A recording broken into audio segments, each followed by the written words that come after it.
របៀបធ្វើនំប៉័ងចៀនជាមួយទឹកដោះគោនិងពងមាន់មានរសជាតិទន់ផ្អែមឆ្ងាញ់ហើយសម្រាប់មនុយនេះដែរបងប្អូនអាចធ្វើជាអាហារពេលព្រឹកឬក៏ជាអាហារសម្រន់ហើយសម្រាប់ម៉ាក់ដែលមានកូនតូចគឺអាចធ្វើឲ្យកូន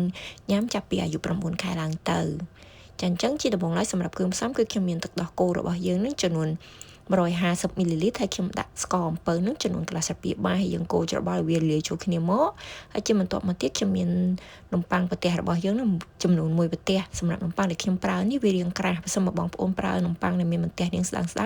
សូមបងប្អូនប្រើវា2បន្ទះទៅ3បន្ទះមកហើយយើងដាក់នំប៉័ងរបស់យើងត្រាំក្នុងទឹកដោះគោនឹងរយៈពេលប្រហែលជា5នាទីមកដើម្បីឲ្យនំប៉័ងរបស់យើងជ្រាបទឹកដោះគោបានល្អ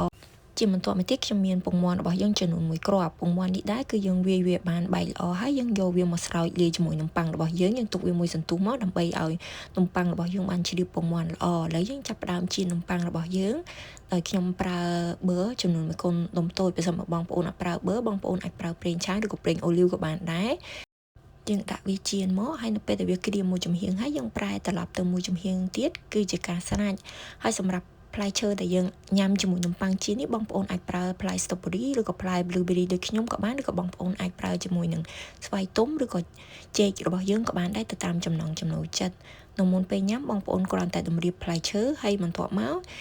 យើងរោយម្សៅស្ករឬក៏បងប្អូនអាចប្រើទឹកឃ្មុំក៏បានដែរទៅតាមចំណង់ចំណូលចិត្តហើយសម្រាប់ម៉ាក់ដែលចង់ឲ្យកូនញ៉ាំក្រោមអាយុ1ឆ្នាំគឺសូមកុំប្រើស្ករនិងទឹកឃ្មុំ